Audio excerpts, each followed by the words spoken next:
Good morning, Miss Michelle. Good morning, ma'am. Okay, Miss Michelle, can you tell me about yourself? Ma'am, this is Michelle Hosto, 31 years old, from Calibo, Aklan, and I am married. I have a 4 kids. I am a college graduate, took a Bachelor of Science in Hotel and Restaurant Technology, and I worked before as a housekeeper staff in La Canola Resort for 6 months. Okay, I have few questions for you to answer, so let's start.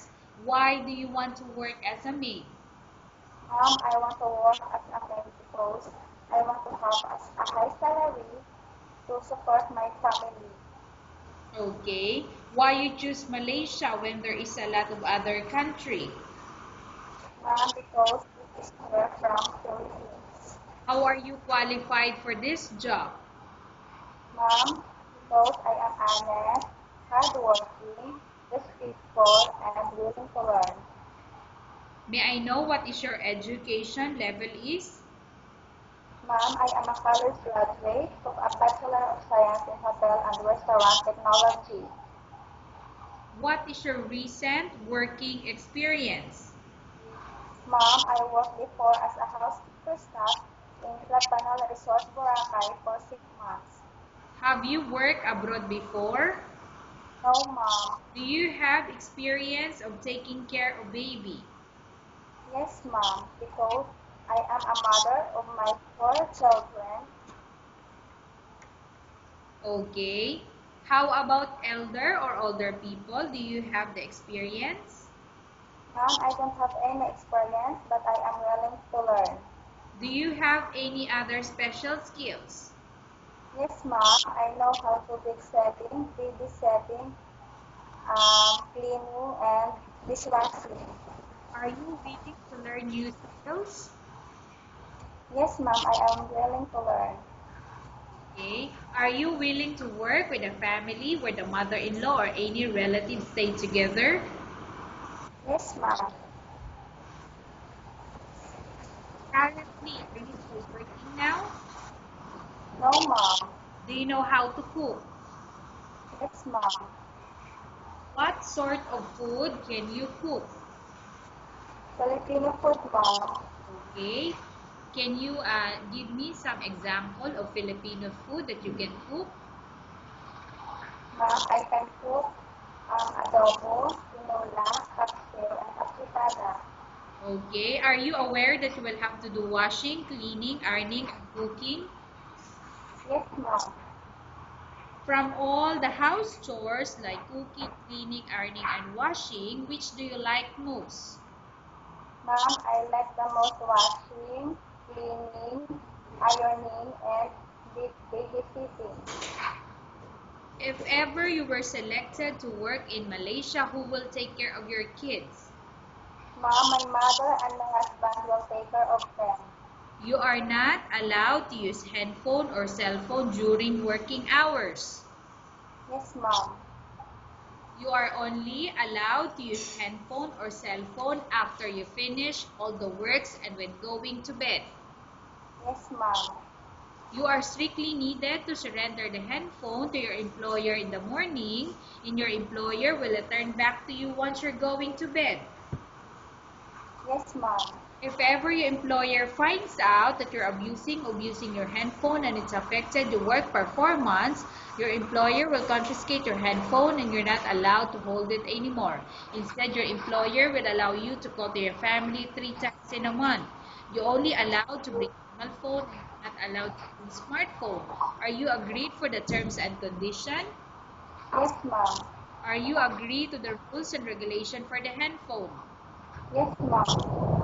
Here's the contract as you agreed and understand. 2 years, ma'am. Can you describe for me your ethics or your attitude? Ma'am, I am honest, kind, polite, and respectful. Okay. How can you assure to us that you will work hard in Malaysia? Ma'am, I'm assure you because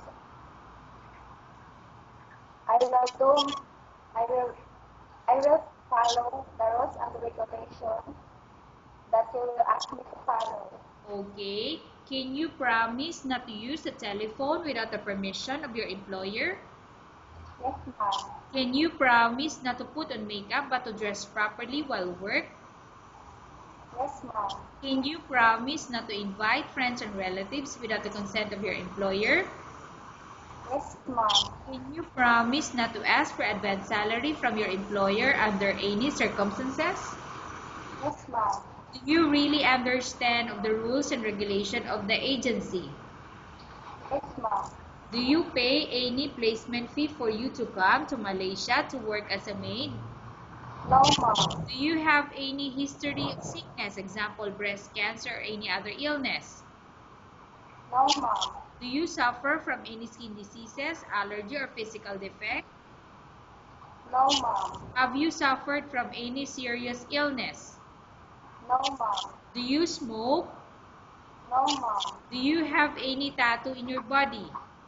None, ma'am. Do you take any prohibited drugs before? No, ma'am. Have you undergone any operation or surgery? No, ma'am. Are you medically fit? Yes, ma'am. Are you on any medication? No, ma'am. Are you allergic with any food? No, ma'am.